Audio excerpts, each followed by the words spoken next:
Hey guys, happy Friday.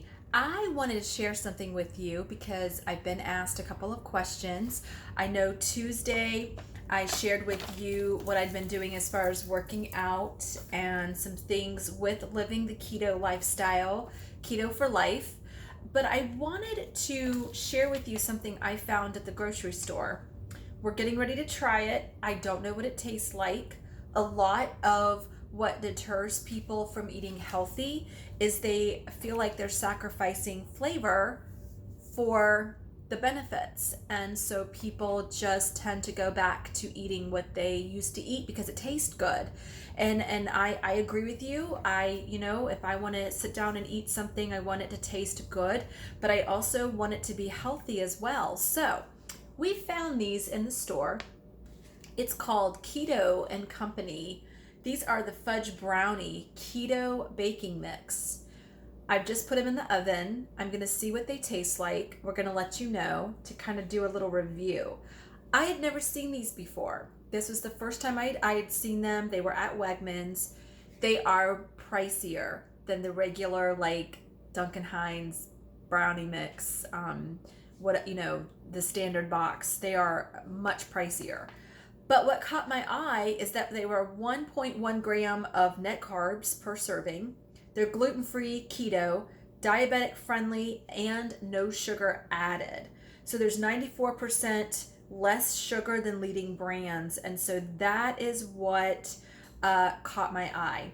It's made with wondrose, which is a healthy alternative to sugar. So we're going to see what they taste like, okay? I've been cooking with or baking. You don't cook with sugar, you bake. If I want to do something for myself, I've been using monk fruit or a stevia blend. They've got some blends for baking, so it just really depends on what recipe you're doing and what the recipe calls for. So one of the things I've been asked is how many carbs should you eat to put your body into ketosis?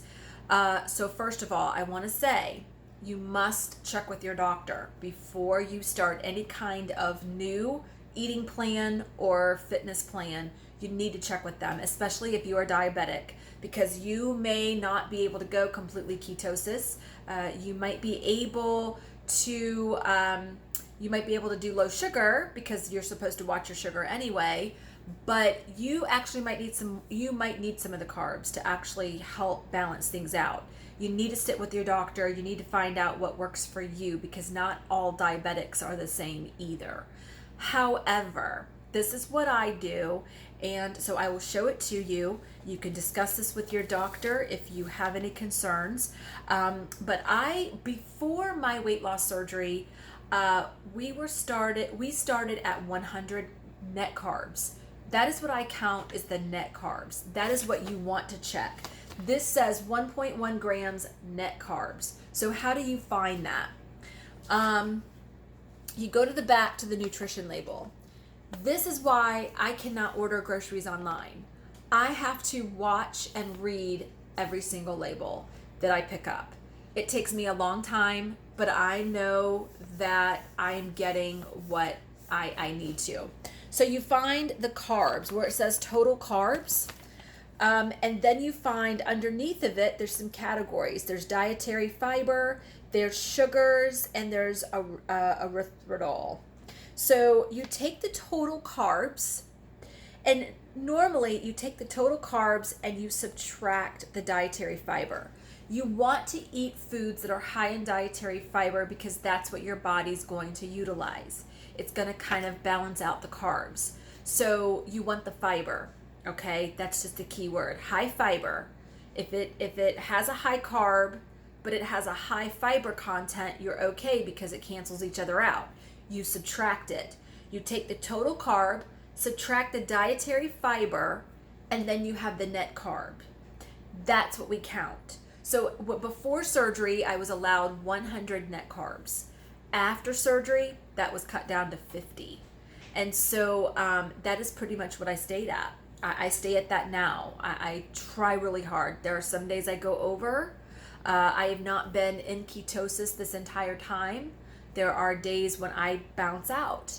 It takes up to maybe 3 days, 72 hours to get your body back into keto.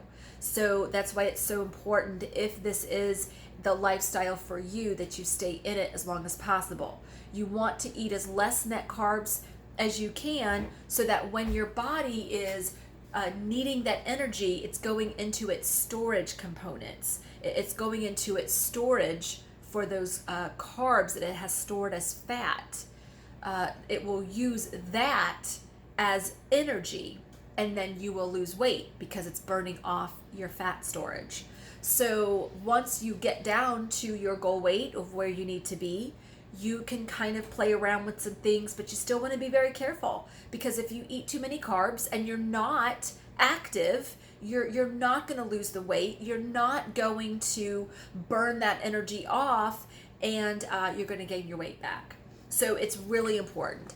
Anybody can lose weight on keto. It is a really good lifestyle if it's followed appropriately and under a doctor's supervision. So that is the key thing. I am under a nutritionist. I'm under a doctor's supervision. So we watch everything I do. I have an app on my phone that they do check, even almost 2 years out, and we make sure that everything is still intact. So there are certain foods I have never gone back to eat. There's just certain foods I completely do not eat anymore. I'm finding healthier substitutes. I cannot do sugar. So sugar is something that my body does not process like it used to. And so if I eat too much, it does make me very sick, and I cannot do that. So sugar is completely out of the question. I have to do sugar-free and low carb. And just because it's gluten-free does not mean that it's carb-free. So people they want to say, well, why don't you just do gluten-free? Or they'll give me something thinking, oh, it's gluten-free, you can eat it. Gluten-free does not mean carb-free. There are still a lot of hidden carbs in so many of our foods, we don't even realize it. And that is why this nutrition label is so important. So I hope that helps you guys. But I am going to, when our brownies come out of the oven, I'm going to try them, and then we'll see what they taste like, because that's the big question.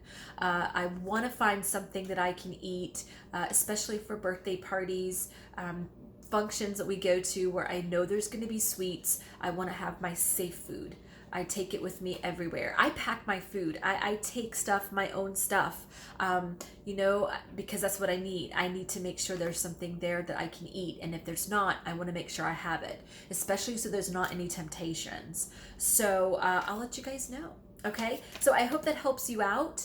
I stick with, right now I'm at 50 net carbs or under every day. I stick with 6 grams of sugar per setting, per meal that I'm at.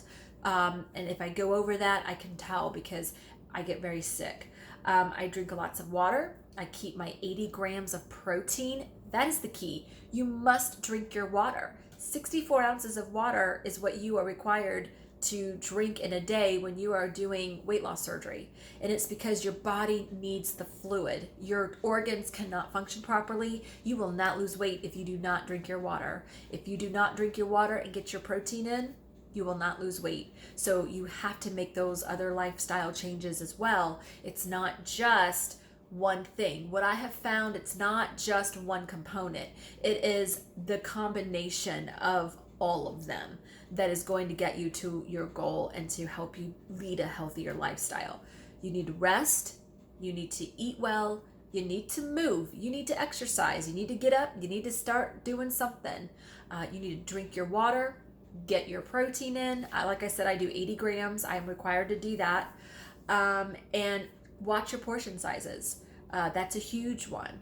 And it's really a lot of common sense things. But I'm going to be back with some more keto ideas, swaps, and things that I do that I have found I really enjoy. And so that I hope that it helps you guys too. All right, I'll see you guys later. Bye.